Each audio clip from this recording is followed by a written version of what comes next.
क्या डिस्कस कर रहे थे पिछली क्लास में? फ्रेंच तो चलो सबसे लास्ट में आए, उसके पहले कौन कौन आ चुके हैं इंडिया में? Portuguese, English, Dutch. पोर्चुगीज कब आए थे? 1498। किसके साथ? Vasco D gamma. कहां आए थे? कैलिकट। कैलिकट के राजा इस वक्त कौन थे? जामोरिन।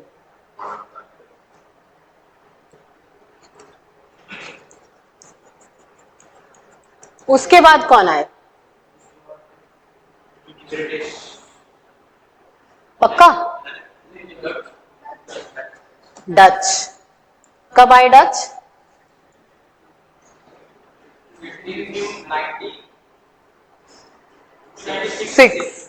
1596। कहां आए Dutch?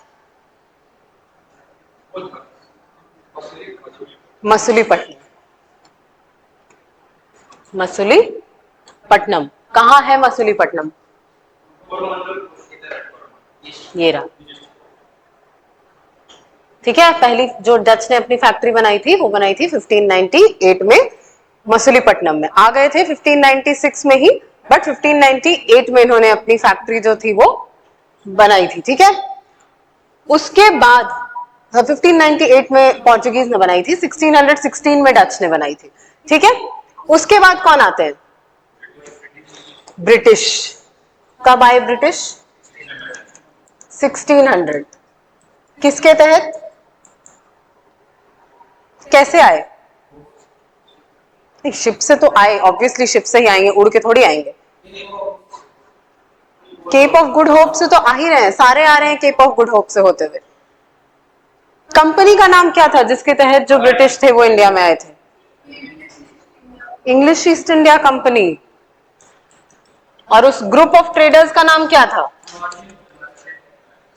English east India company merchant adventurers. Queen Elizabeth ने इनको क्या दिया था? Monopoly of 15 years under royal charter. किस चीज का मोनोपोली? ट्रेडिंग का। कौन से एरिया में?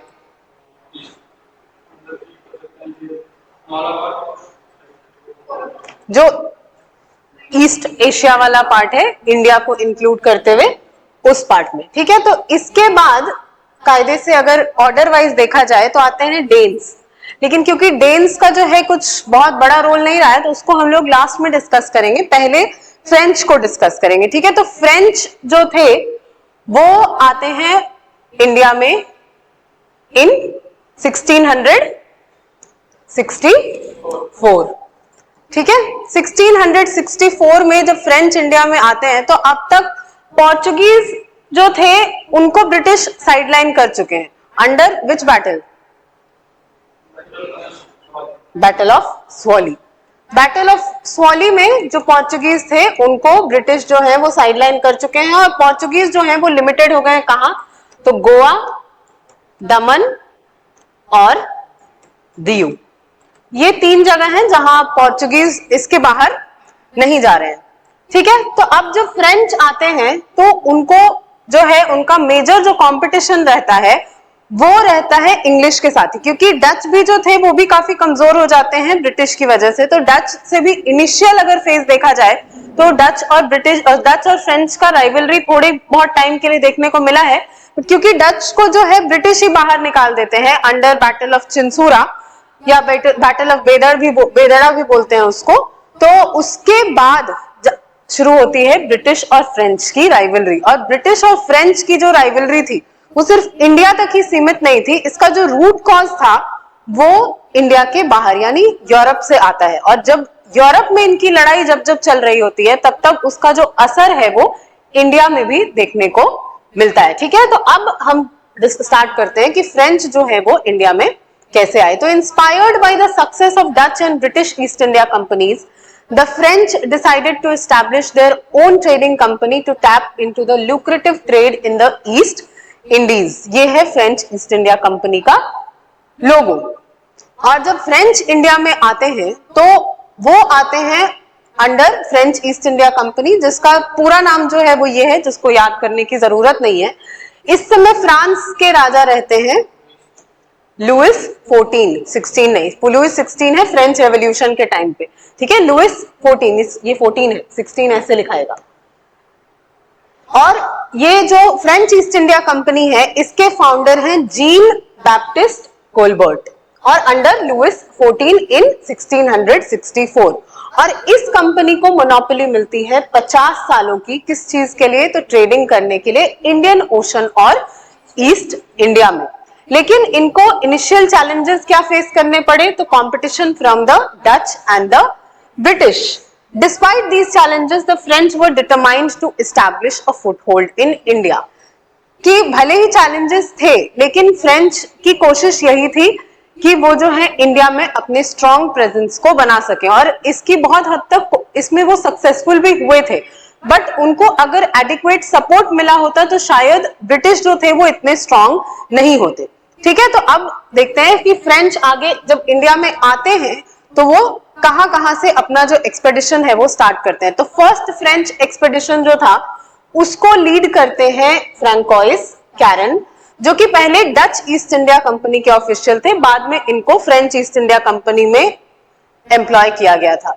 He established the first French factory at Surat in 1668, which was then a major trading hub on the west coast of India। फिर major जो इनका हेडक्वार्टर्स होता है वो होता है पौंडीचेरी में, और ये एस्टैब्लिश करते हैं 1674 में। बाद में भी इनफैक्ट काफी टाइम तक जो पौंडीचेरी था वो, उसमें आज भी जाकर के देखोगे तो फ्रेंच का जो इन्फ्लुएंस है उनके कल्चर में, उनके आर्किटेक्चर में, वो आज भी नजर आएगा। जैसे गोवा में पोर्चुगीज का इन्फ्लुएंस नजर आता है, वैसे ही पौंडीचेरी में जो फ्रेंच इन्फ्लुएंस है वो आज भी नजर आता है। तो पौंडीचेरी को इन्होंने कैसे अक्वायर किया? तो फ्रैंकोइस मार्टिन के under, the French under Francois Martin established a significant trading post at Pondicherry on the southeastern coast of India in 1664। Pondicherry became the capital of French India and their most important base। और एक और जो इनका centre रहता है या factory रहती है वो रहती है चंदननगर में। और चंदननगर कहाँ है? बंगाल में। बंगाल में कोलकाता के पास ही चंदननगर का जो एरिया है वो लोकेटेड है। तो the French established another major trading post in Chandannagar located on the Hooghly river in Bengal in 1688। और नॉर्थ इंडिया की अगर हम बात करें, क्योंकि देखो पहला उन्होंने बनाया सूरत में, सूरत ज्यादा टाइम तक उनके पास रह नहीं पाया, फिर उन्होंने बनाया मछलीपट्टनम में। तो सूरत ज्यादा टाइम तक जब नहीं रह पाया तो ये तो हट गया। मछलीपट्टनम जो हो गया वो साउथ इंडिया के लिए उनके लिए हो गया। अब उनको नॉर्थ इंडिया के लिए भी कुछ चाहिए था, इसीलिए उन्होंने अपना चंदननगर में जो तीसरा सेंटर है वो बनाया। तो this was a strategic location given Bengal's wealth and importance in the textile trade. क्योंकि जितने भी कंपनीज अब हम लोग देख चुके हैं उनमें ये तो पता है कि कुछ इंपॉर्टेंट लोकेशंस हैं जो सब कैप्चर करना चाहते हैं, जिसमें बंगाल हो गया, सूरत हो गया, ये कुछ इंपॉर्टेंट एरियाज हैं जो कि सब कैप्चर करना चाहते थे, और सबकी फैक्ट्री लगभग इसके आसपास में लोकेटेड थी। बंगाल मछलीपट्टनम में पहला, मछलीपट्टनम में नहीं, पौंडीचेरी में, हाँ सॉरी माय बैड, पौंडीचेरी में इन्होंने बनाया था, ठीक है। अब फ्रेंच के कुछ गवर्नर्स थे जो कि बहुत इंपॉर्टेंट रहे। जैसे ब्रिटिश में हमने देखा था कि रॉबर्ट क्लाइव का एग्जाम्पल लिया था कि क्लाइव जो थे उनका बहुत इंपॉर्टेंट हाथ रहा था कि ब्रिटिश को कैसे एक्सपैंड करना है। वैसे ही अगर फ्रेंच इन्फ्लुएंस की हम बात करें कि कैसे कैसे एक्सपैंड हुआ, तो उसमें कुछ गवर्नर्स का बहुत इंपॉर्टेंट रोल रहता है। पोर्चुगीज के सबसे इंपॉर्टेंट गवर्नर्स कौन कौन से थे? अल्मीडा, अल्बुकर्की, नीनो डी कूना, ठीक है। इसमें है सबसे पहले जोसेफ फ्रैंकोइस ड्यूप्लेक्स, और इनको माना जाता है कि ये सबसे स्ट्रॉन्गेस्ट फाउंडर रहे हैं फ्रेंच सुप्रीमेसी के इंडिया में। अगर इनको इनके हिसाब से चीजों को करने दिया जाता तो फ्रेंच इंडिया में बहुत इंपॉर्टेंट पावर की तरह अपने आप को एस्टैब्लिश कर पाते। तो duplex is one of the most prominent and ambitious French governors in India, known for his grand vision of establishing French supremacy in the subcontinent. इनकी क्या क्या पॉलिसीज थी? तो सबसे पहली थी एक्सपेंशनिस्ट पॉलिसी। एक्सपेंशनिस्ट पॉलिसी क्या होता है?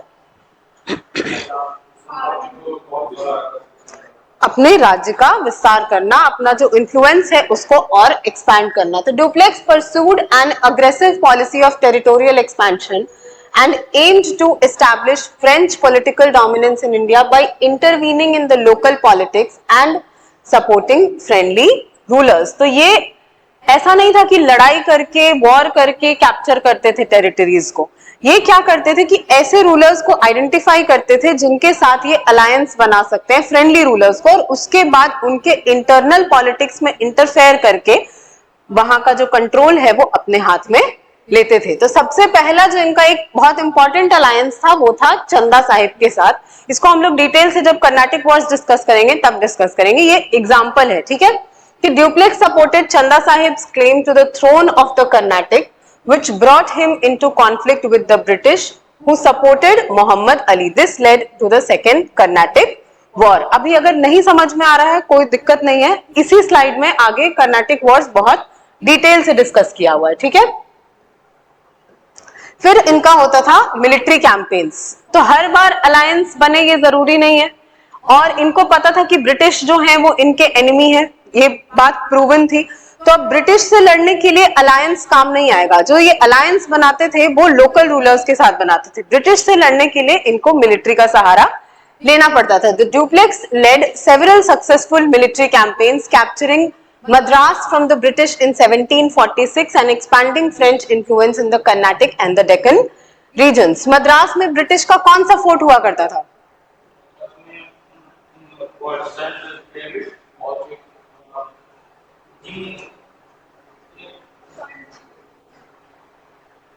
जॉर्ज, फोर्ट सेंट जॉर्ज और सेंट डेविड, उसको कैप्चर किया इन्होंने 1746 में। उसके बाद Dupleix use diplomacy to secure French interest, forming alliances with Indian rulers and playing them against each other to expand French control. Basically फूट डालो राज करो, कि आपस में एक दूसरे से लड़वा देते थे और उनको फिर अपना अलायंस पार्टनर बना लेते थे ताकि उस एरिया में अपना इन्फ्लुएंस जो है उसको स्ट्रॉन्ग कर सके। लेकिन कहते हैं ना कि जितने ऊंचाई से आप ऊपर जाते हैं उतनी, जितनी तेजी से आप ऊपर जाते हैं उतनी ही तेजी से आप नीचे भी आते हैं, कहा जाता है ना ऐसा। तो फ्रेंच के साथ भी यही हुआ बेसिकली ड्यूप्लेक्स के साथ, कि despite his successes Dupleix's ambitions were not fully supported by the French government and the cost of his campaign strained the French East India Company's finances. His recall to France in 1754 marked the decline of the French power in India. इनको जो है second Carnatic war में French की हार के बाद इनको जो है वापस बुला लिया जाता है, क्योंकि इनको लग रहा था कि जो फ्रेंच है वो जीत जाएंगे, और ये हर एड़ी चोटी का जोर लगा दिए थे कि फ्रेंच किसी तरीके से जीत जाएं। लेकिन सामने रॉबर्ट क्लाइव था। अब वॉर चल रहा है रिपीटेटिवली, एक के बाद एक बैटल्स हुए जा रही हैं। तो उसमें क्या होता है कि जो आपकी ट्रेजरी है वो धीरे धीरे करके खाली होते जा रही है। अब ट्रेजरी जब खाली हो रही है तो ट्रेजरी इनका खुद का तो था नहीं, इनको फ्रेंच गवर्नमेंट ही सपोर्ट करती होगी। अब ब्रिटिश का हम लोग देखे थे कि ब्रिटिश को ब्रिटिश गवर्नमेंट जो है वो फुल्ली सपोर्ट करता था, बिना किसी नो क्वेश्चंस आस्क्ड पॉलिसी की, ठीक है इतना पैसा चाहिए, सैंक्शनड, मिल गया, कोई दिक्कत नहीं है। लेकिन फ्रेंच के साथ ऐसा नहीं था। फ्रेंच गवर्नमेंट ऑलरेडी, अब देखो ये जो टाइम है 1754, ये टाइम ऐसा है कि फ्रेंच रेवोल्यूशन स्टार्ट हो चुका है ऑलरेडी। फ्रांस जो है उसमें कुछ ना कुछ केओटिक सिचुएशन चल रहा है। तो अब वैसे में अगर बाहर में भी आप जो अपना इंटरनल एनवायरनमेंट तो खराब है ही, एक्सटर्नली भी अगर एनवायरनमेंट जो है वो खराब रहेगा तो बहुत मुश्किल था फ्रेंच गवर्नमेंट को इनको सपोर्ट करना। ऐसा नहीं था कि फ्रेंच गवर्नमेंट चाहती नहीं थी सपोर्ट करना, चाहती भी तो भी कैसे करती, उनके पास खुद ही नहीं था क्योंकि वहां पर रेवोल्यूशन चल रहा था। तो यहाँ पर इनको 1754 में वापस बुला लिया जाता है, जिसके बाद की फ्रेंच का जो डिक्लाइन है वो स्टार्ट हो जाता है। एक और इम्पॉर्टेंट गवर्नर है जो कि ड्यूप्लेक्स के बाद एक और गवर्नर आए और उनके बाद इनको बुलाया गया था, लेकिन इनका भी कुछ खास ये कर नहीं पाए थे क्योंकि इनको भी फ्रेंच गवर्नमेंट से सपोर्ट नहीं मिला था। तो इनको बुलाया गया 1758 में। क्या नाम है इनका? तो थॉमस आर्थर कॉम्ट डी लैली। तो लैली was appointed as the governor at a critical time during the Third Carnatic War and the global conflict of the 7 Years War। ये जो ग्लोबल कॉन्फ्लिक्ट है ये चल रहा है इंग्लिश वर्सेस फ्रेंच। ठीक है, तो बहुत क्रिटिकल सिचुएशन है। ऐसे टाइम पे इनको जो है वो इंडिया बुलाया जाता है कि किसी तरीके से ये जो इंडिया में सिचुएशन है इसको आप कंट्रोल कर दीजिए।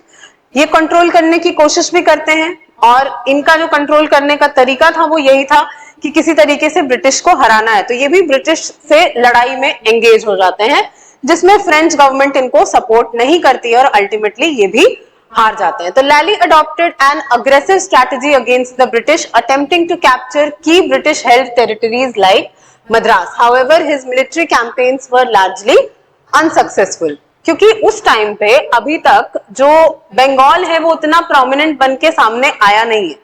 ठीक है, तो बंगाल जब तक प्रोमिनेंसी में नहीं था तब तक मद्रास ही था जो भी था। तो जो भी ये लोग कोशिश करते थे फ्रेंच या कोई और भी, तो मद्रास को ही सबसे पहले टारगेट करते थे। तो ये भी क्या करते हैं कि मद्रास को कैप्चर करने की कोशिश करते हैं। काफी हद तक सक्सेसफुल भी हो जाते हैं, लेकिन कैप्चर करने के बाद का प्रोसेस भी कंप्लीट करना पड़ता है ना, वो ये नहीं कर पाते हैं क्योंकि फाइनेंशियली इनको कोई सपोर्ट नहीं मिलता है। तो Lally's tenure was plagued by financial difficulties and he struggled to maintain the French military in India. His inability to secure adequate resources led to low morale among the troops and eventual defeats. ठीक है?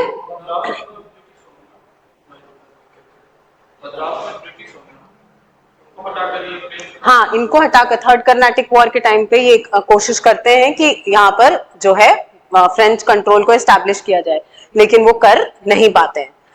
और ultimately French का जो last कहते हैं कि India में war रहा ब्रिटिश के साथ, जिसके बाद की फ्रेंच जो थे वो पूरी तरीके से इंडिया से खत्म हो गया एज पॉलिटिकल पावर, वो है बैटल ऑफ वैंडी वॉश। तो The decisive Battle of Vandy Wash in 1760 resulted in a significant defeat for the French, effectively ending French military power in India.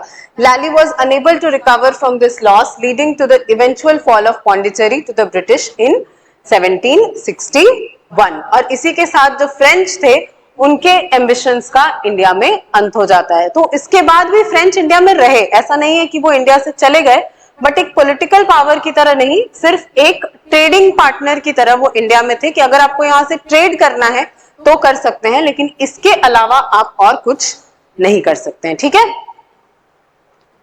अब हम देखते हैं कि जब फ्रेंच इंडिया में आए तो फ्रेंच और डच के बीच में जो सिचुएशन थी वो कैसी थी, क्योंकि डच भी काफी इंपॉर्टेंट पावर बन चुके थे। अगर देखा जाए तो अगर डच की ब्रिटिश से लड़ाई नहीं होती तो डच काफी इंपॉर्टेंट थे इंडिया में। ठीक है, तो Dutch French conflict had significant negative impact on the French presence in India, challenging their foothold and influence. 1693 में पोर्चुगीज ने फ्रेंच ने पौंडीचेरी में कब बनाया अपना फैक्ट्री? 1674 पक्का?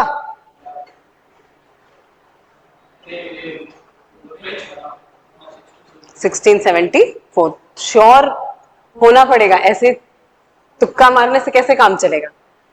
In 1693, the Dutch, aided by their affiliation with the English following the Revolution of 1688, took control of Pondicherry, a major French settlement in India. यानी जो उसका कैपिटल था उसी को कैप्चर कर लिया। और कैपिटल को कैप्चर करने का मतलब है कि कहीं ना कहीं ये आपके डिफीट को दर्शाता है।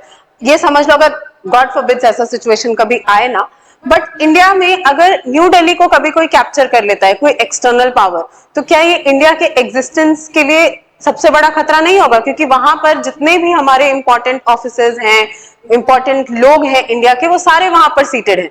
तो इसीलिए जब डच ने फ्रेंच का कैपिटल को कैप्चर किया तो ये फ्रेंच के लिए एक मॉरल डिफीट था, स्पिरिचुअल डिफीट था, ठीक है। लेकिन फिर बाद में एक ट्रीटी होती है इनके बीच में, ट्रीटी ऑफ रिस्विक, जो कि 1697 में होता है, जिसमें कि डच जो है वो वापस पौंडीचेरी जो है वो फ्रेंच को वापस कर देते हैं, ठीक है। अब ये जो ट्रीटी होती है ये इंडिया में सिचुएशन की वजह से नहीं होती है, ये बाहर उनके बीच में जो साझेदारी है वो हो जाती है, इस वजह से यहां पर भी इनको जो है वो उनका टेरिटरी वापस मिल जाता है। लेकिन उसके बाद ये जो फ्रेंच और डच हैं, इनके बीच में स्पेन के सक्सेशन के लिए जो लड़ाई है वो चल रही होती है, क्योंकि स्पेन का जो राजा होता है वो अपने बिना किसी नेचुरल हायर के उसकी डेथ हो जाती है, ठीक है। तो उसके बाद अब स्पेन को कौन सक्सीड करेगा, इस बात के लिए फ्रेंच और डच के बीच में जो लड़ाई है वो चल रही होती है। The outbreak of the war of Spanish succession in Europe further worsened the French company's fortunes in India, creating additional difficulties and setbacks. As a result of the unfavorable circumstances, the French East India Company was compelled to close their factories at Surat, Masulipatam and Bantam in early 18th century. यानी अब बचा क्या क्या इनके पास? पौंडीचेरी, माहे इनके पास है कहां? माहे वो पौंडीचेरी मतलब बाद में ये कंट्रोल में आता है इनके, चंद्रनगर। तो पौंडीचेरी और चंद्रनगर जो है वो अब इनके पास बच गया। बाकी सूरत में, मसूलीपट्टनम में और बंटम में इनका जो फैक्ट्री है वो क्लोज हो चुका है डच की राइवलरी के बाद। बंटम जो है वो साउथ इंडिया में ही, तमिलनाडु वाला जो एरिया है वहां पर लोकेटेड है, ठीक है। अब एंग्लो फ्रेंच राइवलरी जो है, इसको समझने के लिए थोड़ा सा समझना पड़ेगा कि इस टाइम पे यूरोप में क्या चल रहा था। तो यूरोप में ब्रिटिश और फ्रेंच की जो लड़ाई है वो चल रही है, क्यों चल रही थी?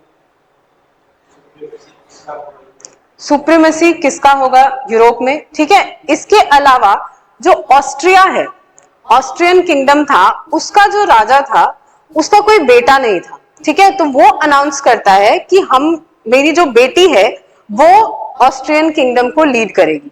लेकिन अब सिचुएशन ऐसी थी कि कभी भी कोई फीमेल अगर वैसा सिचुएशन में सक्सीड करना चाहे या किंगडम को आगे बढ़ाना चाहे तो बहुत सारे लोग थे जो उसको अपोज करने के लिए आ जाते हैं। एग्जांपल में हम देख सकते हैं मेडिवल हिस्ट्री में रजिया सुल्तान के बारे में देखो, या बाद में रानी लक्ष्मीबाई को देखो, तो ऐसे बहुत सारे एग्जाम्पल्स मिल जाते हैं। तो यहाँ पे भी जो अपोजिशन है वो होने लगा कि ऑस्ट्रियन किंगडम को जो ऑस्ट्रिया के राजा हैं उनकी बेटी सक्सीड नहीं करेंगी, ठीक है। उनकी बेटी का नाम था मार्गरेट, तो मार्गरेट टेरेसा, तो उनकी बेटी को ऑपोजिशन होने लगा।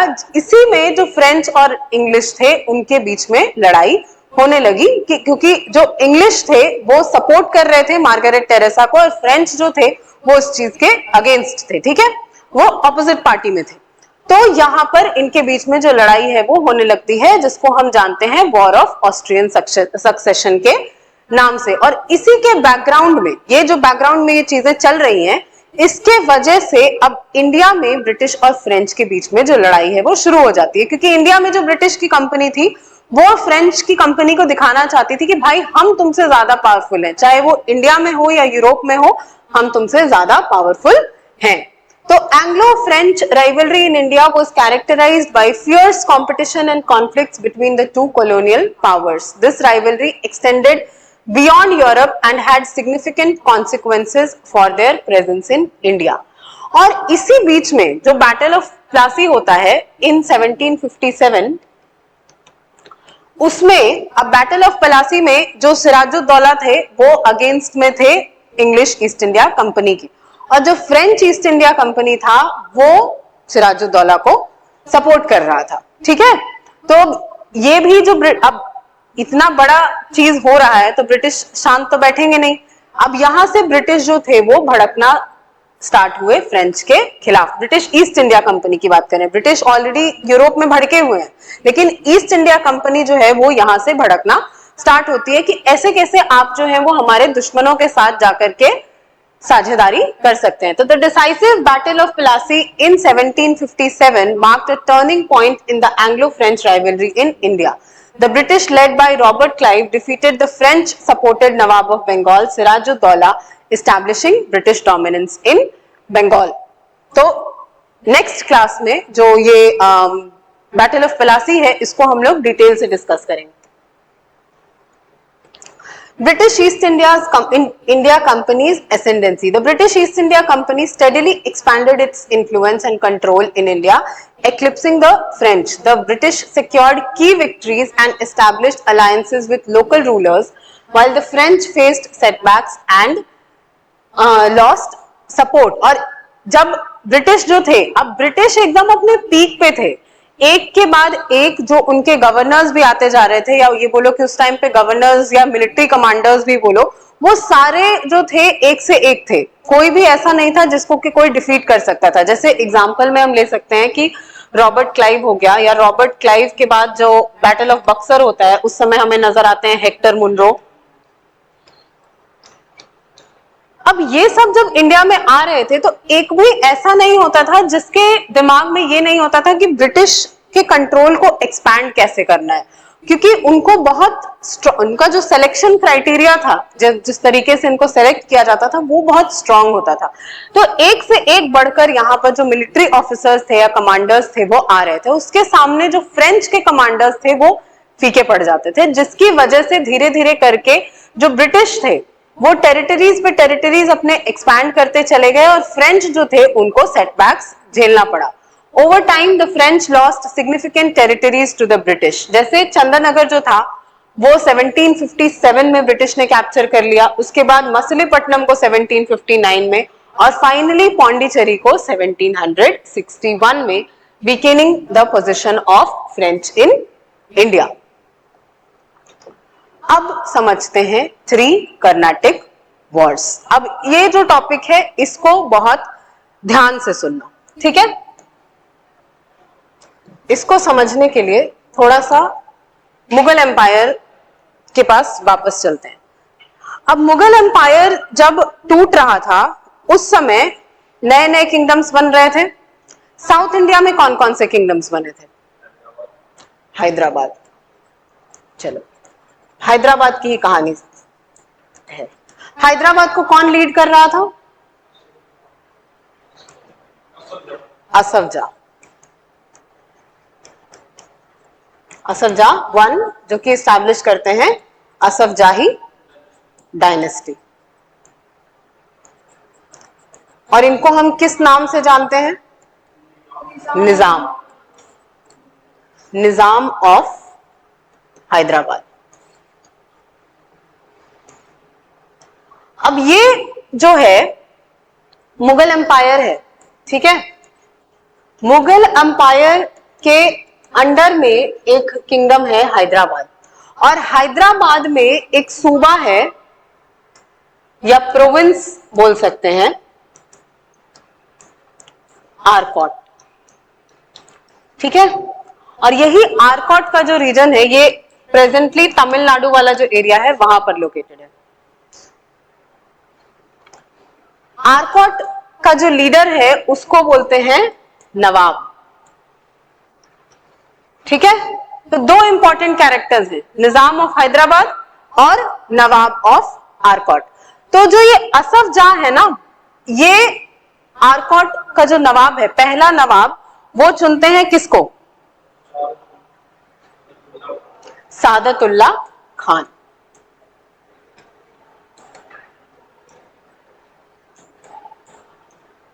सादतुल्ला खान 1. और ये आरकॉट में एस्टैब्लिश करते हैं नव्यत डायनेस्टी.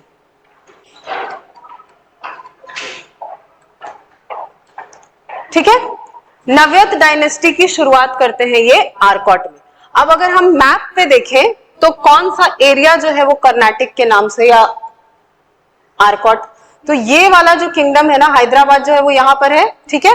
और इसी में यहां पर है आरकॉट. अब आरकॉट जो है वो काफी नजदीक है पौंडीचेरी के,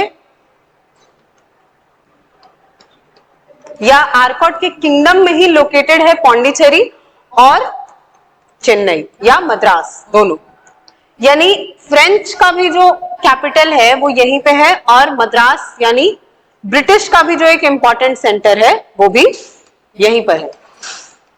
तो ये जो कर्नाटिक, इस पूरे रीजन को हम कर्नाटिक रीजन के नाम से जानते हैं, इसीलिए इसको कर्नाटिक वॉर्स के नाम से जाना जाता है। असल में ये एंग्लो फ्रेंच वॉर है, लेकिन इसको कर्नाटिक वॉर इसीलिए बोलते हैं क्योंकि ये जो एरिया है इसको कर्नाटिक के नाम से जाना जाता है। ठीक है, तो अब हैदराबाद के निजाम है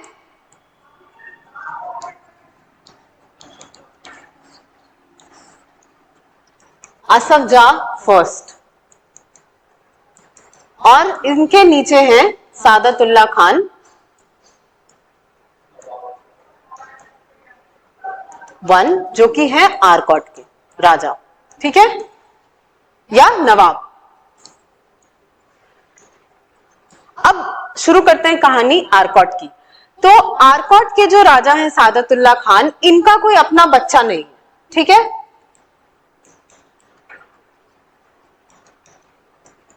नो चाइल्ड। ये अडॉप्ट करते हैं अपने फ्रेंड के बेटे को जिसका नाम है दोस्त अली। तो जब सादतुल्लाह खान की मौत होती है तो दोस्त अली जो है वो इनको सक्सीड करते हैं, और ये सक्सीड करते हैं 1722 में। ठीक है, 1702 में सादतुल्लाह खान को सक्सीड करते हैं दोस्त अली, यानी ये नव्यत डायनेस्टी ही चल रहा है अभी। ठीक है, अब दोस्त अली की जब मौत होती है 1740 में,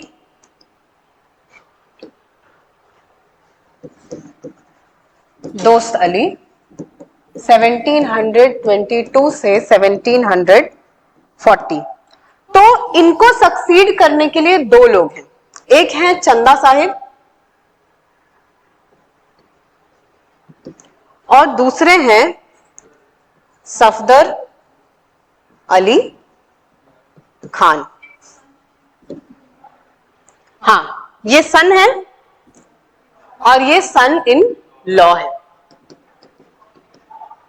तो as per rules, as per law, Safdar Ali Khan जो है वो दोस्त अली को सक्सीड करते हैं, यानी नव्यत डायनेस्टी के तीसरे जो रूलर हैं वो बनते हैं सफदर अली खान। लेकिन ये 1740 में बनते हैं और 1742 में इनको जो है वो मार दिया जाता है। अब 1742 में जब सफदर अली खान की मौत हो जाती है तो इनका एक बेटा है सादतुल्लाह खान सेकंड।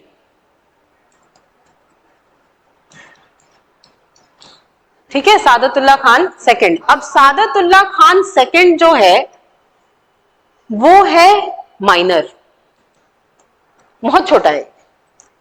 तो लोगों का कहना हुआ कि ऐसे कैसे माइनर जो है वो इतना इंपॉर्टेंट किंगडम को सक्सीड करेगा, तो यहां पर इसको नहीं, लोग जो है वो मान नहीं रहे थे। अब असफ जाह वन जो थे, जो कि निजाम है हैदराबाद के, जो इसके ऊपर हैं, वो आकर के कहते हैं कि कोई दिक्कत नहीं है, सादतुल्लाह खान को ही हम नवाब बनाएंगे। इनको असिस्टेंट के रूप में दिया गया अनवरुद्दीन। ठीक है, अनवर उद्दीन जो है वो इनके असिस्टेंट के रूप में यहां पर नजर आते हैं।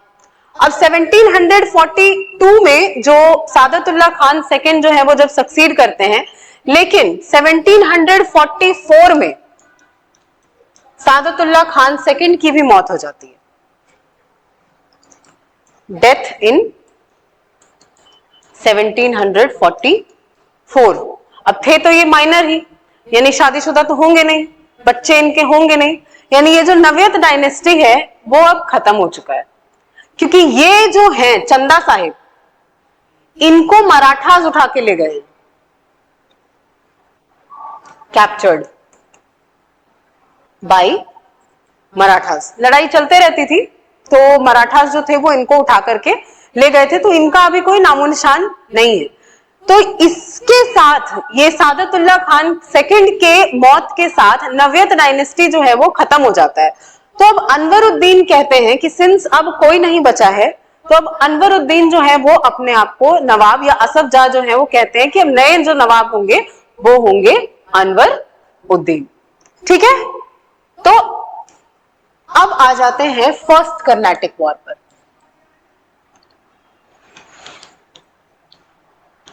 आरकोट के नवाब बने हैं अनवर उद्दीन। ठीक है, अब अनवर उद्दीन जो है, अब इसी समय में ऑस्ट्रिया का जो सक्सेशन का वॉर है वो चल रहा है यूरोप में। तो ब्रिटिश क्या करते हैं कि अपनी सुप्रीमेसी को दिखाने के लिए जो अरेबियन सी वाला एरिया है वहां पर जो फ्रेंच के शिप्स हैं उसको कैप्चर कर लेते हैं। ठीक है, तो ब्रिटिश कैप्चर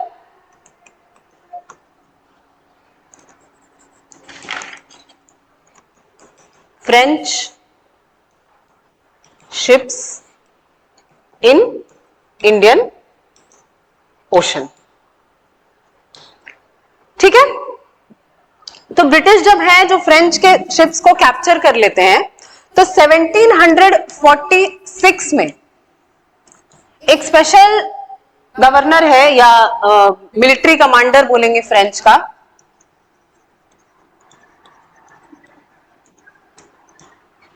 बोर्दोनीज जो है इसको बुलाया जाता है सिचुएशन को हैंडल करने के लिए, और ये क्या करता है कि कैप्चर कर लेता है मद्रास को। अब जब ये मद्रास को कैप्चर कर लेता है तो ब्रिटिश को लगता है कि अब सिचुएशन जो है वो थोड़ी खराब हो रही है, अगर मद्रास हाथ से चला गया तो दिक्कत हो जाएगी। तो ब्रिटिश जाते हैं अनवरुद्दीन के पास कि देखिए हुजूर, आपके क्षेत्र में क्या क्या हो रहा है, आपका जो किंगडम है उसमें क्या क्या हो रहा है। तो अनवरुद्दीन फ्रेंच को बोलते हैं स्टॉप, ये करने की जरूरत नहीं है, मेरा क्षेत्र है, इसमें आपको लड़ाई झगड़ा नहीं करना है, शांति बनाए रखें। तो फ्रेंच बोलते हैं आप टेंशन क्यों ले रहे हैं, हम मद्रास कैप्चर करके आप ही को दे देंगे। तो अनवरुद्दीन भी सोचते हैं कि अच्छा चलो मेरा ही इन्फ्लुएंस जो है वो बढ़ जाएगा। तो वो फोर्ट सेंट जॉर्ज जो है मद्रास, इससे यहाँ फोर्ट सेंट जॉर्ज को हम रेफर कर रहे हैं, वो जो है उसके इंतजार में अनवरुद्दीन जो है वो फ्रेंच को छोड़ देते हैं। लेकिन फ्रेंच ऐसा करते नहीं है, हफ्ते महीने बीत गए, फ्रेंच जो है अनवरुद्दीन को मिल ही नहीं रहा है। तो अनवरुद्दीन क्या करते हैं कि वो जाकर के अब प्लान करते हैं कि अब बस हो गया फ्रेंच का, अब हमको फ्रेंच पे अटैक करना है। तो वो एक नदी है इसी किंगडम में, तमिलनाडु में ही, अद्यार नदी, और अद्यार नदी के किनारे जो अनवरुद्दीन है वो फ्रेंच ईस्ट इंडिया कंपनी पर अटैक कर देते हैं।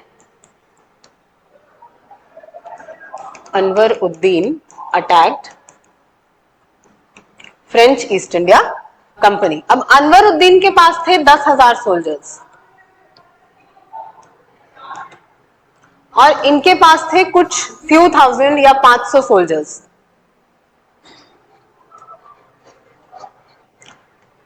500 सोल्जर्स, और ये जो है वो इसको डिफीट कर देता है। ठीक है, ये जो फ्रेंच ईस्ट इंडिया कंपनी के सोल्जर्स हैं उनकी टेक्निक इतनी अच्छी थी, उनके पास इतने अच्छे इक्विपमेंट्स थे कि वो इन 10,000 सोल्जर्स को बहुत इजीली डिफीट कर देते हैं। और ये हो रहा है 1746 में ही। ठीक है, यानी फर्स्ट कर्नाटिक वॉर की अगर हम बात करें तो वो हो रहा है 1746 में। तो ये लड़ाई जो है वो चल रही है। ठीक है, अब इसी बीच में 1748 में ऑस्ट्रियन वॉर ऑफ सक्सेशन जो है वो खत्म हो जाता है।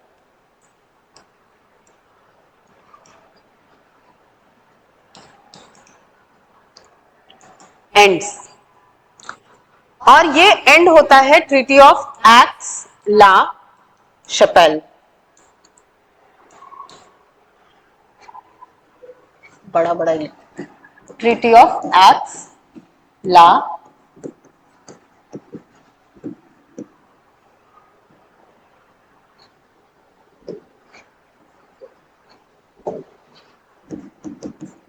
Treaty of Aix la Chapelle, जिसके बाद की फ्रेंच जो है वो मद्रास को वापस दे देते हैं ब्रिटिश ईस्ट इंडिया कंपनी को, और उसके बदले में उनका एक और दूसरा टेरिटरी रहता है कनाडा में, जो कि उस समय यूएस में था। तो जब ब्रिटिश को मद्रास वापस मिल जाता है तो फ्रेंच का जो टेरिटरी ब्रिटिश ने कैप्चर किया हुआ था वो फ्रेंच को वापस दे देते हैं। तो यहां इसके साथ कहानी समाप्त हो जाती है फर्स्ट कर्नाटिक वॉर की। ये इंडिया में हुआ था, लेकिन इस लिंक जो है वो उसके साथ जुड़ा हुआ है। इंडिया में इस समय इसको खत्म करने के लिए कोई ट्रीटी नहीं है। यही जो ट्रीटी ऑफ एक्स-ला-शपैल है ना, इसी में एक क्लॉज मेंशन किया गया कि अब जो इंडिया में भी ब्रिटिश और फ्रेंच हैं वो लड़ाई नहीं करेंगे और French East India company British east India company को मद्रास वापस कर देगी। ठीक है, और ये भी बोला गया कि अब लोकल पॉलिटिक्स में आप लोग जो है वो एक इंटरफेयर नहीं करेंगे। लेकिन ऐसा हुआ नहीं, वो करेंगे, बिल्कुल करेंगे। तो अब हम वापस आ जाते हैं अनवरुद्दीन पर। अब अनवरुद्दीन जब राजा बनता है या नवाब बनता है, अब इसके थोड़े दिन के बाद चंदा साहिब, जिसको कि मराठा उठाकर ले गए थे, वो उसको छोड़ देते हैं। चंदा साहिब रिलीज्ड। और चंदा साहिब कौन था? दोस्त अली का दामाद था। और ये जो दोस्त अली था वो सादतुल्लाह खान का बेटा था। तो चंदा साहिब बोलता है कि अगर नवेयत डायनेस्टी का कोई सक्सेसर जो है वो बचा हुआ है तो हम हैं, तो अनवरुद्दीन का नवाब बनना इसको हम एक्सेप्ट नहीं करते हैं। ठीक है, तो यहां पर जो चंदा साहिब है वो चैलेंज कर देता है अनवरुद्दीन की नवाबी को, और चंदा साहिब को सपोर्ट करते हैं ड्यूप्लेक्स। कौन है ड्यूप्लेक्स? French governor. ठीक है, तो अब इसी के साथ अब समझना, टीम फ्रेंच और ब्रिटिश। अब फ्रेंच में कौन है? चंदा साहिब है प्लस फ्रेंच है, या टीम ए कर देते हैं इसको, और टीम बी, इसमें चंदा साहिब और फ्रेंच है टीम ए में। अब इसी बीच में ये जो असफ जाह वन है, कौन है असफ जाह वन? Nizam of Hyderabad. ये मर जाते हैं, इनकी हो जाती है मृत्यु। अब असफ जाह वन जो है ये 1748 में, ठीक है, 1748 में असफ जाह वन जो है ये मर जाते हैं।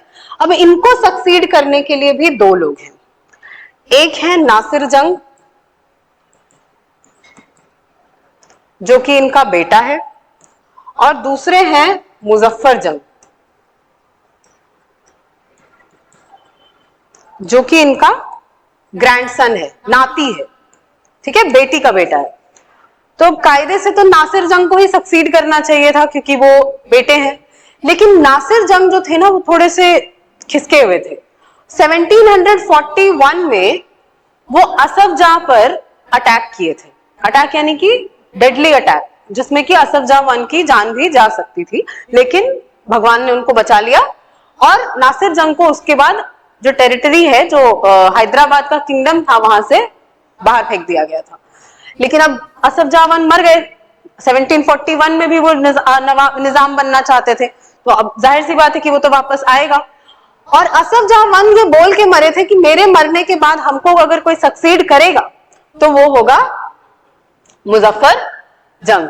ठीक है, तब इनके बीच में लड़ाई होने लगेगी, जाहिर सी बात है होने लगेगी। अब यहां पर टीम ए में चंदा साहिब है और फ्रेंच है, तो जाहिर सी बात है कि इनको अपोजिंग में अनवरुद्दीन होगा। अब अनवरुद्दीन को निजाम या नवाब किसने बनाया था? असफ जाह वन ने बनाया था। तो जाहिर सी बात है कि जो अनवरुद्दीन है वो किसको सपोर्ट करेंगे इसमें? मुजफ्फर जंग को। लेकिन वो ऐसा नहीं करते हैं, वो सपोर्ट करते हैं नासिर जंग, क्योंकि नासिर जंग जो थे, अब ये ऑब्वियस है ना कि नासिर जंग जो होंगे वो मुजफ्फर जंग से ज्यादा कैपेबल होंगे। क्यों? क्योंकि एज भी उनकी ज्यादा है, एक्सपीरियंस भी उनको ज्यादा होगा, तो वो सपोर्ट कर देते हैं नासिर जंग को, और इनको ज्वाइन कर लेते हैं ब्रिटिश। और इस तरफ कौन आ गया? मुजफ्फर जंग।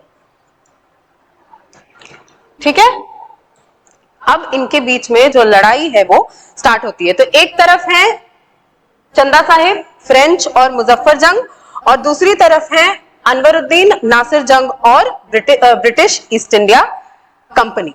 अब ये जो फ्रेंच हैं ये अब सोचते हैं कि अनवरुद्दीन के खिलाफ जो लड़ाई है उसको शुरू करते हैं।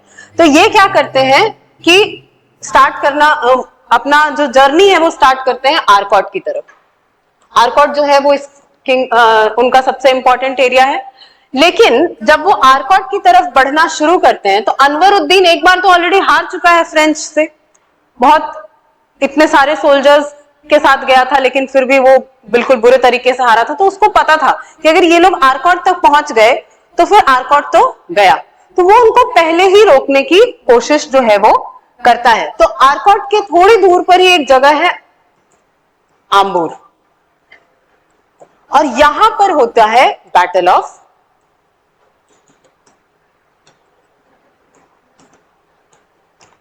आम्बूर, और ये होता है 1748 में।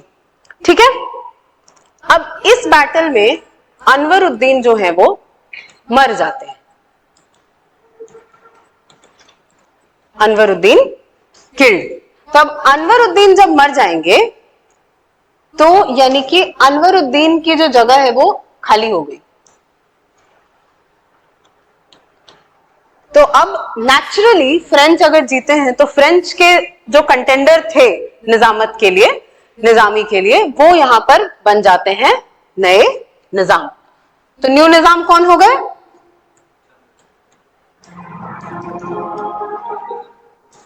चंदा साहिब। और चंदा साहिब जो हैं वो फ्रेंच को इसके बदले, अब वो तो फ्रेंच के एकदम कृतज्ञ हो गए होंगे, एहसान तले दब गए होंगे, तो वो 80 विलेजेस नियर पौंडीचेरी जो है वो फ्रेंच को दान में दे देते हैं। दान में क्या दे देते हैं? दे देते हैं कि इसका जो जितना भी इससे रेवेन्यू वगैरह आएगा वो सारा अब आपका हो जाएगा। तो अब जब अनवरुद्दीन यहां से चले गए हैं तो इनको कोई तो चाहिए था कि ब्रिटिश को, कि अब इसको रिप्लेस करने के लिए। तो अनवरुद्दीन का एक बेटा था मोहम्मद अली। मोहम्मद अली को जो ब्रिटिश है वो लेकर के आते हैं। तो अब अनवरुद्दीन के जगह पे हम ले आते हैं मोहम्मद अली को, क्योंकि अभी भी चंदा साहिब को निजाम बनाने के बावजूद भी एक बहुत इंपॉर्टेंट क्वेश्चन जो है अभी तक सॉल्व नहीं हुआ है, वो ये है कि इनके बीच में नवाब बनाने के बाद भी जो इंपॉर्टेंट क्वेश्चन है जो सॉल्व नहीं हुआ है वो ये है कि मुजफ्फर जंग और नासिर जंग के बीच में हैदराबाद का निजाम कौन बनेगा। और जब तक हैदराबाद बड़ा एरिया है ना, हैदराबाद का जब तक क्वेश्चन सॉल्व नहीं होता तब तक ये बैटल जो है वो सॉल्व होता नहीं। ठीक है, तो अब मोहम्मद अली जो है अनवरुद्दीन का बेटा, वो इनको ज्वाइन कर लेता है। अब 1750 में जो फ्रेंच है और ब्रिटिश हैं उनके बीच में एक और लड़ाई होती है, बैटल ऑफ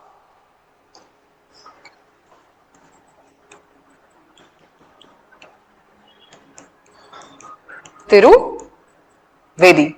और इस बैटल ऑफ तिरुवेदी में भी जो फ्रेंच हैं वो जीत जाते हैं। अब इनके बीच में जब ये लड़ाई होती है, सारे जितने भी थे ना, जितने भी पार्टीज थे वॉर में, टीम ए और टीम बी में, सब यहां पर लड़ रहे हैं। और ये अब ब्रिटिश में यानी टीम बी में जितने भी लोग थे, कौन कौन है? मुजफ्फर जंग है, नहीं नासिर जंग है, एक मिनट, नासिर जंग है, मोहम्मद अली है और ब्रिटिश है। ये लोग भाग जाते हैं और ये भाग के चले जाते हैं गिंगी फोर्ट। ठीक है, अब ये लोग जब गिंगी फोर्ट में आ जाते हैं तो गिंगी फोर्ट में अब फ्रेंच इनके पीछे पीछे आते हैं और यहां होता है बैटल ऑफ गिंगी। और इस बैटल ऑफ गिंगी में नासिर जंग को मार दिया जाता है। ठीक है, अब नासिर जंग को जब मार दिया जाता है तो अब वापस आते हैं इसमें। नासिर जंग है यहां पर, नासिर जंग भी मर गए भाई। तो अब जाहिर सी बात है कि मुजफ्फर जंग जो है वो बन जाते हैं निजाम of Hyderabad.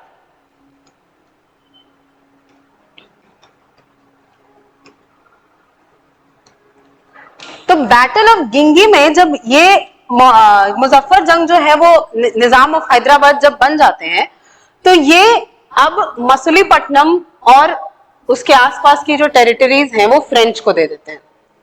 Gave Masulipatnam to French. लेकिन अभी अब लग रहा है कि अब जो वॉर है वो खत्म हो जाएगा, अब क्योंकि अनवरुद्दीन भी मर गया, नासिर जंग भी मर गया, तो ब्रिटिश की कंपनी में टीम में कोई बचा नहीं है। लेकिन अभी एक इंपॉर्टेंट इंसान बचा हुआ है, मोहम्मद अली। अगर मोहम्मद अली को भी वो यहां पर मार देते ना तो वॉर खत्म हो जाता, लेकिन मोहम्मद अली यहां से भागने में कामयाब हो जाता है। तो मोहम्मद अली भाग के चला जाता है त्रिचुनापल्ली।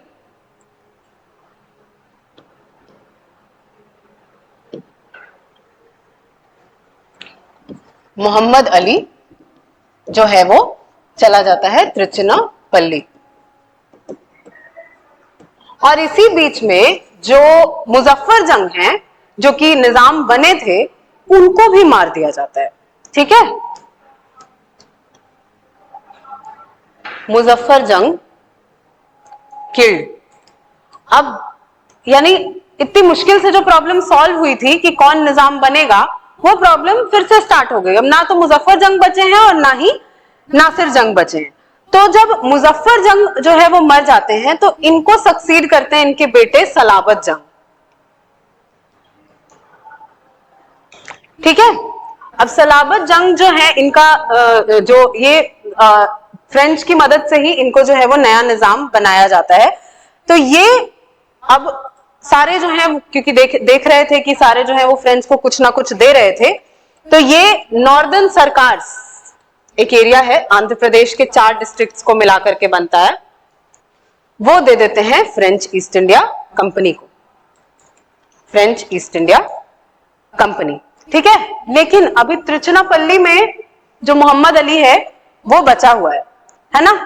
तो त्रिचुनापल्ली में जब मोहम्मद अली है वो बचा हुआ है, यानी फ्रेंच को पता है कि वो कुछ ना कुछ तो कर सकता है, और उसके साथ साथ ब्रिटिश भी हैं। तो फ्रेंच जो है वो कोशिश करते हैं कि हम जाकर के त्रिचुनापल्ली को कैप्चर करके मामला को निपटाते हैं, खत्म करते हैं। ठीक है, तो ये फ्रेंच जो है वो पहुंच जाते हैं Trichinopoly. French East India Company attack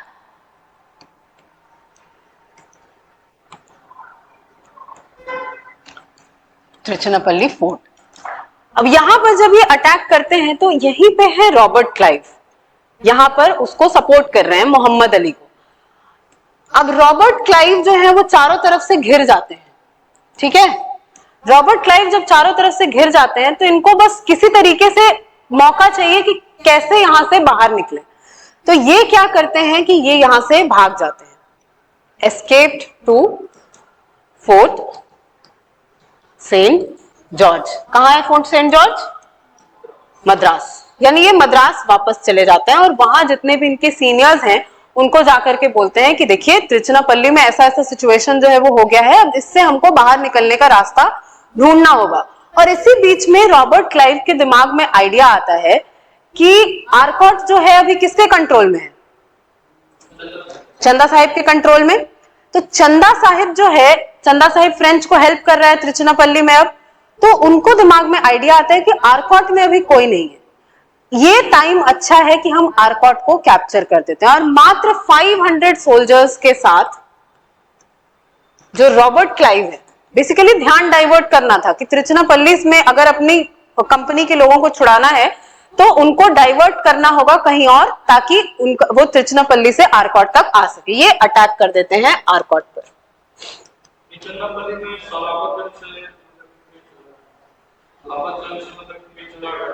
Salabat जंग से नहीं लड़ रहे हैं, मोहम्मद अली से लड़ रहे हैं।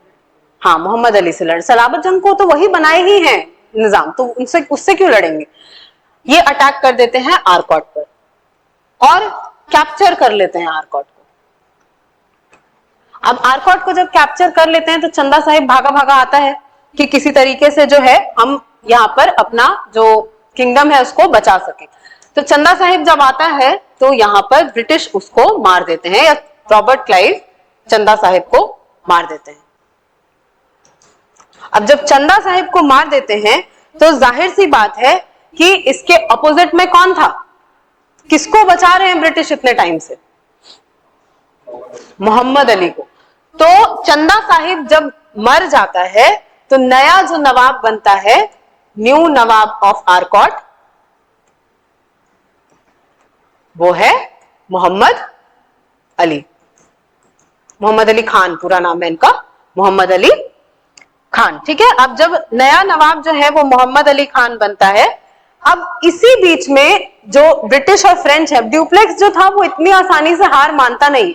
तो देखो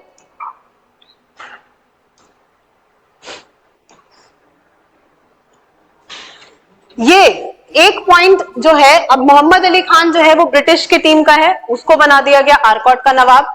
और ये इस मुजफ्फर जंग के मरने के बाद सलाबत जंग वो फ्रेंच के टीम का है, उसको बना दिया गया हैदराबाद का निजाम। तो दोनों 1-1 पॉइंट पे है। तो अब खत्म करो लड़ाई को, लेकिन ड्यूप्लेक्स जो था वो हार मानने को तैयार नहीं था कि ऐसे कैसे। तो ड्यूप्लेक्स जो है वो लड़ते रहता है ब्रिटिश से, उसकी जो लड़ाई है वो चलते रहती है, और इसी वजह से जो ड्यूप्लेक्स है उसको वापस बुला लिया जाता है। इसके बाद भी जो ये बैटल, लास्ट जो इनके बीच में जो बैटल होता है वो बैटल ऑफ त्रिचनापल्ली ही होता है, जिसमें कि इक्वल इक्वल हो जाता है दोनों का स्कोर, लेकिन ड्यूप्लेक्स मानता नहीं है। इसी वजह से ड्यूप्लेक्स को जो है वो वापस बुला लिया जाता है और ब्रिटिश के साथ ट्रीटी साइन करने के लिए भेजा जाता है गौदेहू को, नया गवर्नर, फ्रेंच नया गवर्नर के रूप में गौदेहू को भेजा जाता है। और ये जो गौदेहू है ये साइन करते हैं ट्रीटी ऑफ पौंडीचेरी। ये बोलते हैं कि ठीक है हम लोग जो है अब लड़ाई नहीं करेंगे। ब्रिटिश ईस्ट इंडिया कंपनी को बोलता है कि देखिए स्कोर इक्वल हो चुका है, अब लड़ाई करने से कोई फायदा नहीं है। तो गौदेहू का और कोई इंपॉर्टेंट रोल नहीं है, बस इतना ही है कि इसको जो है सेकेंड कर्नाटिक वॉर को खत्म करने के लिए बुलाया गया था, जो कि खत्म होता है ट्रीटी ऑफ पौंडीचेरी से। तो अगर फर्स्ट कर्नाटिक वॉर कौन से उससे खत्म होता है, ट्रीटी से, x la Chappelle. Second Carnatic war जो है वो खत्म होता है ट्रीटी ऑफ पौंडीचेरी। इसका ईयर आई थिंक इसका ईयर 1750 है, बट एक बार चेक कर लेना, हम श्योर अभी नहीं है। अब आ जाते हैं थर्ड कर्नाटिक वॉर पर। ठीक है, तो थर्ड कर्नाटिक वॉर का अगर बैकग्राउंड देखो तो इस टाइम पे यूरोप में चल रहा है 7 इयर्स वॉर। ठीक है, अब है कि यूरोप का सबसे इंपॉर्टेंट पावर कौन बनेगा, इस चीज के लिए लड़ाई चल रही है कि यूरोप पे किसकी सुप्रीमेसी होगी, फ्रेंच की या ब्रिटिश की। और ये सुप्रीमेसी की जो लड़ाई है वो 7 साल तक चली थी, इसीलिए इसको 7 इयर्स वॉर के नाम से जाना जाता है। ठीक है, तब इस 7 इयर्स वॉर में अब याद करो कि फ्रेंच का पौंडीचेरी के अलावा जो इकलौता जगह उनके कंट्रोल में बच गया था वो कौन सा था?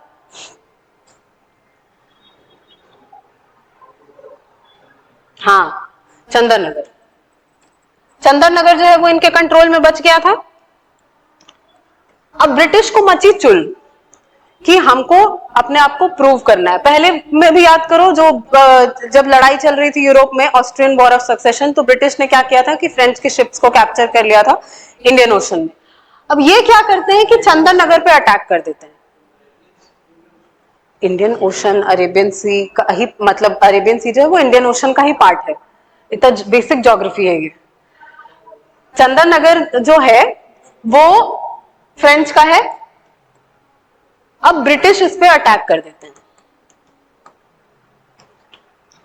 अटैक। और ये अटैक भी ऐसा वैसा अटैक नहीं था कि थोड़ा मोड़ा लड़ाई वड़ाई करके सॉल्व हो जाए, पूरा एकदम तहस नहस कर देते हैं। जो उनकी फैक्ट्री थी उसमें तोड़फोड़ मचा देते हैं, जो इनका जो भी सेटलमेंट था उसको तोड़-फोड़ देते हैं। अब फ्रेंच को आ जाता है गुस्सा, ऐसे कैसे? और इसी टाइम पे बुलाया जाता है लैली को। तो लैली के दिमाग में अब आता है कि हम, ठीक है तुमने चंदरनगर को कैप्चर किया है ना, हम कैप्चर करेंगे मद्रास को। हाँ फिर से, क्योंकि पिछली बार भी किया था मद्रास को कैप्चर अनवरुद्दीन के टाइम पे, तो उस टाइम तो फ्रेंच जो थे वो जीत रहे थे, लेकिन उस टाइम पे देखो ब्रिटिश जब हारने लगते थे ना तो वो ट्रीटी कर लेते थे कि अब जो है, अब लगता है कि हार जाएंगे तो अब कंसेंसस बना लेना चाहिए कि ठीक है कोई नहीं जीता कोई नहीं हारा, सब इक्वल इक्वल।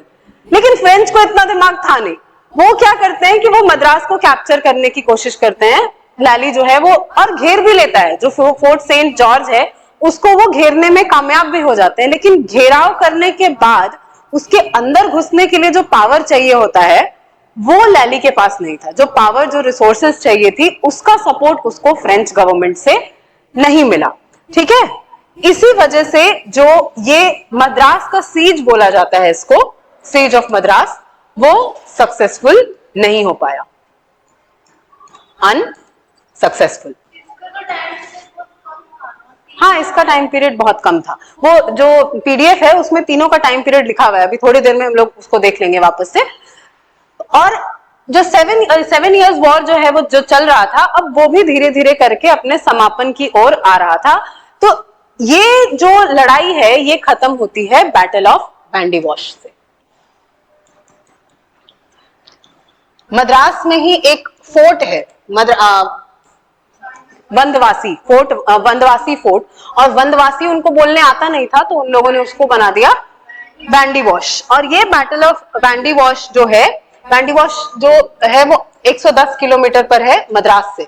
तो वहां पर जो ब्रिटिश और फ्रेंच हैं उनकी लड़ाई जो है वो होती है, जिसमें फ्रेंच जो है वो डिफीट हो जाते हैं और फ्रेंच की जितनी भी टेरिटरीज है, ये 1760 में होता है, और फ्रेंच की जितनी भी टेरिटरीज हैं लास्ट में उनका जो पौंडीचेरी रहता है वो 1761 में ब्रिटिश को सौंप करके इंडिया से चले जाते हैं। मतलब चले जाते हैं in the sense as a political power, अब वो इंडिया से चले जाते हैं और उनके ट्रीटी में लिखवाया जाता है कि अब इंडिया में आप सिर्फ और सिर्फ एक ट्रेडिंग कंपनी के तौर पर रहेंगे, इसके अलावा आपका इंडिया में और कोई काम नहीं है। तो बैटल ऑफ बैंडी वॉश के साथ जो ब्रिटिश हैं वो फ्रेंच को इंडिया से एलिमिनेट कर देते हैं। ठीक है, तो कॉम्प्लिकेटेड सिर्फ सेकेंड कर्नाटिक वॉर ही है, फर्स्ट और थर्ड तो बहुत इजी है। लेकिन हाँ, इस तीनों जो हैं वो क्या क्या इंपॉर्टेंट बैटल्स हैं, उनका टाइम पीरियड क्या है और कौन कौन सी ट्रीटी से वो खत्म हुए हैं। यहाँ पे कोई ट्रीटी नहीं होता है, ट्रीटी तब होता है जब दोनों पार्टीज के बीच में कुछ अग्रीमेंट करना होता है। यहाँ तो फ्रेंच बेचारे हार ही चुके थे पूरे तरीके से, तो क्या ही ट्रीटी करते वो, है ना। यहाँ पे तो ऑर्डर दिया गया था कि अब बाहर निकलो, बस बहुत हुआ तुम्हारा। ठीक है, तो ये था पूरा कर्नाटिक वॉर का कहानी, जो कि एंग्लो फ्रेंच राइवलरी या एंग्लो फ्रेंच वॉर्स के नाम से भी जिसको जाना जाता है। सेकेंड कर्नाटिक वॉर से डाउनफॉल शुरू हुआ। हाँ, अगर ड्यूप्लेक्स रह जाता, ड्यूप्लेक्स को सपोर्ट मिल जाता, क्योंकि देखो ना हर जगह फ्रेंच सक्सीड कर रहे थे, लेकिन अल्टीमेटली अगर रॉबर्ट क्लाइव अगर अपना दिमाग नहीं लगाता और आरकॉट को कैप्चर नहीं करता, वो वहीं त्रिचनापल्ली में ही अटका हुआ रहता, तो ब्रिटिश कभी भी सक्सीड नहीं कर पाते। ये है कर्नाटक का किंगडम। ठीक है, और जो नॉर्दर्न सरकार जो सलाबत जंग ने दिया था फ्रेंच को, वो ये है। तो फर्स्ट कर्नाटक वॉर ये हुआ 1746 से 1748 तक, जिसके बैकग्राउंड में चल रहा था Austrian war of succession. The Austrian war of succession and the 7 years war fought in Europe had repercussions in India. These European conflicts between Britain and France led to the disputes over their colonial possessions in North America and India. When the war broke out, Dupleix, the new governor of Pondicherry, appealed to Morse, the governor of Madras, to remain neutral. शुरू में देखो कितना दिमाग लगाया था French ने, कि जो ब्रिटिश के गवर्नर थे उनको जाकर के बोला कि देखो भाई, वहां लड़ाई चल रही है, चलने देते हैं, हम कम से कम यहाँ ट्रेडिंग करने आए हैं, हम वही करते हैं, क्यों लड़ना है। तो उसको बोला कि हम लोग न्यूट्रल रहते हैं, लेकिन वो सुना नहीं। वो क्या किया कि इंडियन ओशन में जो उनके शिप्स थे उसको अटैक कर दिया। However, a British squadron under Commodore Barnett captured the French vessels carrying Indian goods, escalating the tension. Shocked by this incident, Dupleix sought assistance from Anwaruddin, the Nawab of Carnatic, to avoid the war with English. This led to a period of relative calm. पहले जो duplex था वो अनवरुद्दीन के पास जाकर के बोला भी था कि आप जो है यहाँ पर थोड़ा हेल्प करने की कोशिश करिए, लेकिन अनवरुद्दीन जो है वो यहाँ पर कुछ ज्यादा हेल्प किए नहीं थे। तो फ्रेंच जो थे उन्होंने यहाँ पर अपना जो मद्रास है उसको कैप्चर किया था, जिसके बाद की ब्रिटिश जो थे वो अनवरुद्दीन के पास जाते हैं और बोलते हैं कि देखिए यहाँ पर लड़ाई हो रही है। तो अनवरुद्दीन फ्रेंच को बोलता है कि आप हमारे टेरिटरी में लड़ाई मत करिए, लेकिन वो उसको बोलते हैं कि मद्रास हम कैप्चर करके आप ही को दे देंगे। तो अनवरुद्दीन के अंदर भी लालच आ जाता है, तो वो वहां पर उनको कुछ भी नहीं बोलता है। तो Dupleix contacted La Bourdonnais, the French governor of the Isle of France, who arrived in the Indian waters with 8 warships. Peyton leading the English squadron with 4 ships intercepted the French squadron. ये याद करने की जरूरत नहीं है, बस इतना याद रखना कि ड्यूप्लेक्स जो है वो इस समय पे फ्रेंच के गवर्नर थे। और बहुत इसका नाम अगर याद रह जाए, क्योंकि कभी कभी कोई स्टेट पीसीएस में पूछ सकता है।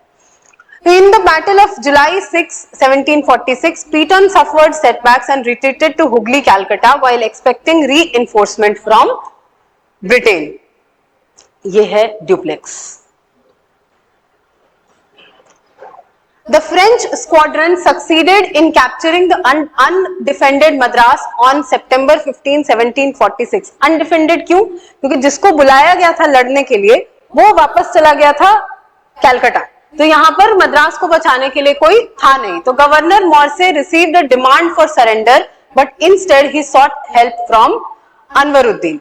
ठीक है, अब Dupleix being cunning convinced the nawab that he was securing Madras from the British to hand it over to him. As a result, on September 21, 1746, the English were compelled to relinquish Madras.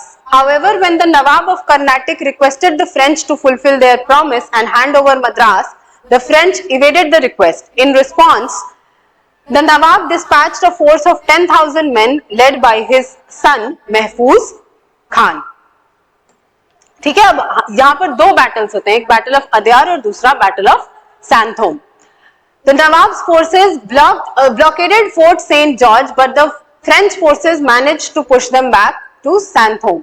The French received reinforcements and Mahfuz Khan attempted to halt their progress near the banks of Adyar River. लेकिन यहाँ पर जो है नवाब की forces defeat हो जाती है.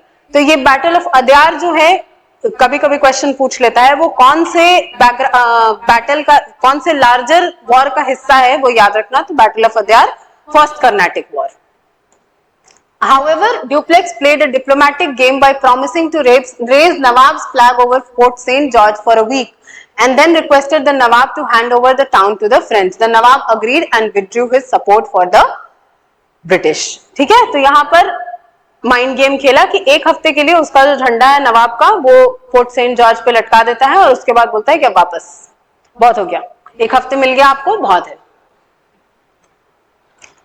Attempt to capture Pondicherry. Two British attempts led by Rear Admiral Boscawen to capture Pondicherry failed. By 1748, France and England had signed the Treaty of Aix-la-Chapelle. According to the treaty, hostilities between the French and the British in India ceased. It was agreed that the French would hand over Madras to the British in exchange for Louisbourg in north America. ठीक है, जो बताए थे कि Canada में एक territory था जो कि फ्रेंच ने ब्रिटिश ने फ्रेंच को वापस दे दिया था, जिसकी वजह से मद्रास उनको वापस मिल गया था. अब सेकेंड कर्नाटिक वॉर. ठीक है, तो सेकेंड कर्नाटिक वॉर, अब इसमें फिर से उतने डिटेल से एक्सप्लेन नहीं करेंगे, वो पहले ही ऑलरेडी बहुत डिटेल से एक्सप्लेन कर चुके हैं. ये आर्कॉट का किंगडम है जो कि हैदराबाद के किंगडम में लोकेटेड था. ये नवाब मोहम्मद अली जो लास्ट में बचे थे, ये हो गए नासिर जंग और ये हो गए ड्यूप्लेक्स.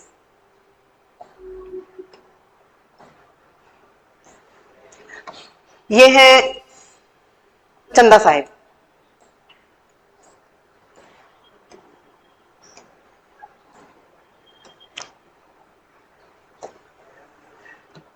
अब सेकेंड कर्नाटिक वॉर के इम्प्लीकेशंस क्या थे?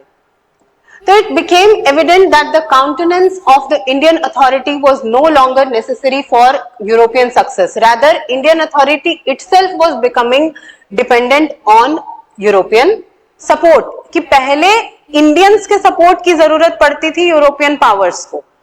वहां जैसे देखो शुरू में जाकर के वो लोग फरमान मांगते थे कि हाँ हम यहाँ पे रहना चाहते हैं, तो रहने के लिए उनको पहले ब्रिटिशर्स को या यूरोपियंस को इंडियन किंगडम्स के सपोर्ट की जरूरत पड़ती थी.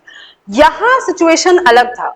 अब इंडियन किंगडम्स को आगे बढ़ने के लिए यूरोपियंस के सपोर्ट की जरूरत पड़ रही थी, यानी जो पासा था वो पलट गया था. तो Mohammad Ali in the Carnatic and Salabat Jung in Hyderabad became clients rather than patrons, क्योंकि ये लोग जो थे एक ब्रिटिश के हेल्प से एक फ्रेंच की हेल्प से, तो अल्टीमेटली देखो क्योंकि बताए कि कभी नॉर्दर्न सरकार दे देते थे, कभी मछलीपट्टनम दे देते थे, यानी कहीं ना कहीं वो उनके एहसान, उनको अपने आप को मान रहे थे कि इनका बहुत बड़ा एहसान है, तो वो उनके सपोर्टर्स की जगह उनके क्लाइंट्स के रूप में ज्यादा नजर आने लगे थे, कि जो भी वो लोग बोलते थे वो उन चीजों को मानने लगे थे after the second Carnatic war. फिर थर्ड कर्नाटिक वॉर होता है due to Austrian war of succession, sorry 7 years war, ठीक है, जो कि एंड होता है with the battle of Wandiwash. जो इंपॉर्टेंट चीज है वो ये है कि बैटल ऑफ वैंडी वॉश में ब्रिटिशर्स को लीड कर रहे थे जनरल आयर कूट। ये कभी कभी पूछ लेता है, फ्रेंच को कौन लीड कर रहा था, तो काउंट डी लैली।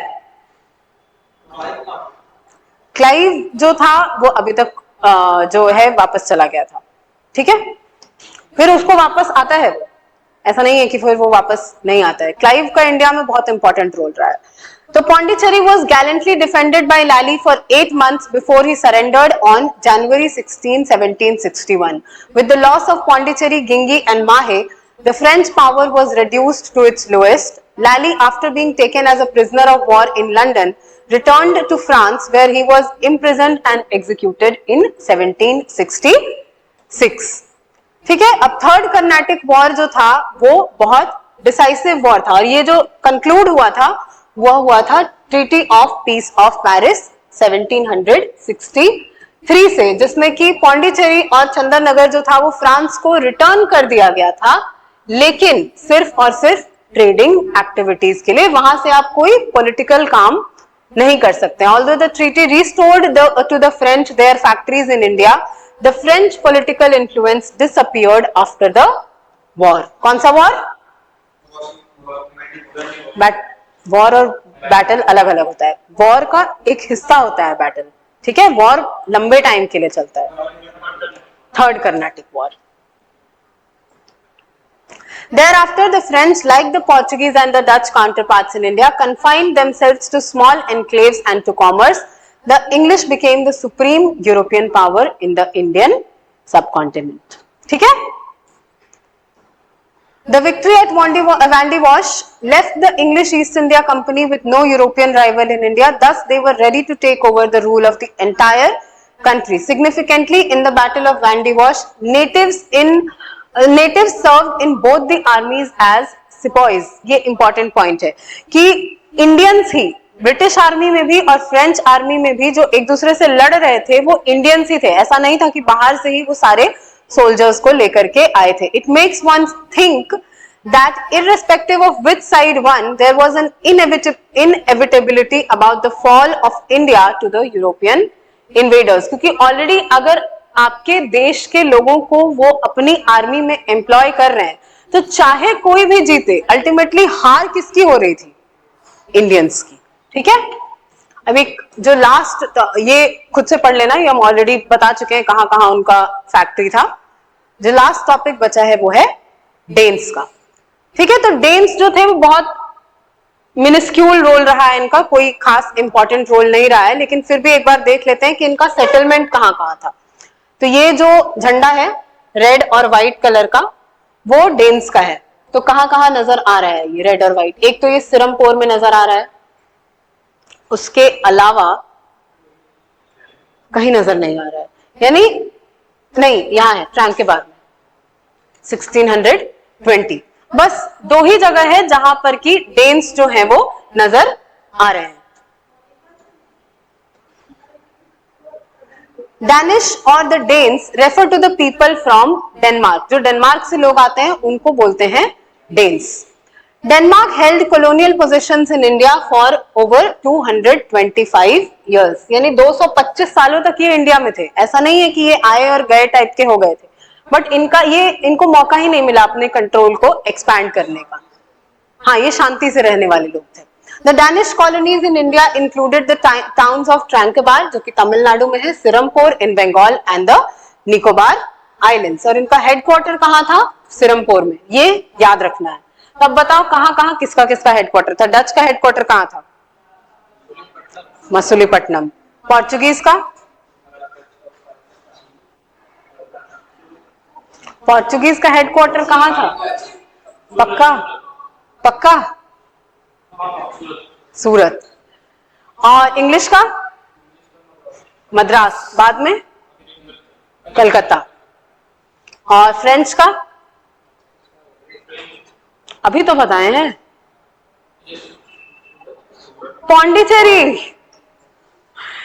Dutch adventurer Marcellus de Boschover provided the impetus for Danish involvement in the Indian subcontinent. He wanted military assistance against the Portuguese with a promise of monopoly on all the trades to the assisting party. तो Dutch और Portuguese के बीच में जो लड़ाई चल रही थी ना, उसमें डच ने जो डेन्स हैं उनको बुलाया था कि आप आकर के हमारी हेल्प करिए पोर्चुगीज के अगेंस्ट, जिसके बाद की हम आपको हेल्प करेंगे यहाँ से ट्रेड करने में। तो डच डेन्स जो थे वो अपनी मर्जी से नहीं आए थे, उनको डच ने बुलाया था। तो his appeal convinced Christian IV, the king of Denmark, who subsequently issued a charter in 1616 granting the Danish East India Company a monopoly of trade between Denmark and Asia for 12 years. Serampore Mission Press was established at Serampore by the Danish missionaries in 1799 AD. Important objectives के लिए dense से कभी भी subjective question नहीं पूछेगा, लेकिन उनका जो छोटा छोटा ऑब्जेक्टिव्स है वो पूछ लेता है। The Danes ultimately failed to strengthen themselves in India and they sold all their settlements in India to the British in 1845, यानी 1616 में आए थे और 1845 के बाद जो है, मतलब 1845 में ये इंडिया से वापस चले गए थे। तो यही 225 साल का जो इनका पीरियड था वो यही 1600 क्या 1790 सिरमपुर मिशन प्रेस एस्टैब्लिश हुआ था। तो क्या तुम्हारा क्वेश्चन क्या है? क्या है? प्रेस है जहां से छपाई होती है। सिरमपुर वेस्ट बंगाल में एक जगह है, वहां पर इनका जो है वो हाँ, तो अल्टीमेटली इनके पास जो है अपना ये टेरिटरीज वगैरह को एक्सपैंड कर नहीं पाए और देखे कि सब हार ही रहा है, तो हम मेरे कोई सुरखाब के पर तो लगे नहीं है जो हम जीत जाएंगे। तो ये ब्रिटिश को अल्टीमेटली खुद ही बेच के चले गए कि भाई रखो अपने पास, हमको जाने दो, वरना मर गए तो फिर दिक्कत हो जाएगी। ठीक है, तो अल्टीमेटली ये जो advent of the Europeans in India की जो कहानी है वो इसके साथ समाप्त होती है। इसके बाद जो है ब्रिटिश ने कैसे इंडिया को धीरे धीरे करके इन डिफरेंट किंगडम्स को कैप्चर किया, उसकी कहानी स्टार्ट होगी और इंडिया में अल्टीमेटली अपना जो कंट्रोल है, क्योंकि अभी वो सिर्फ इकोनॉमिक कंट्रोल हुआ है उनके पास, पॉलिटिकल का एक भी पार्ट अभी तक नहीं आया। कर्नाटिक वॉर से भी उनको ट्रेडिंग में सुप्रीमेसी मिली थी, क्योंकि सारे के सारे यूरोपियन पावर्स को वो एलिमिनेट कर पाए हैं, अभी इंडियन पावर्स बचे हुए हैं। तो जो पॉलिटिकल डोमिनेंस की शुरुआत होती है वो होती है 1757 के बैटल ऑफ प्लासी से, जो कि हम लोग नेक्स्ट क्लास में डिस्कस करेंगे। ठीक है, कोई डाउट?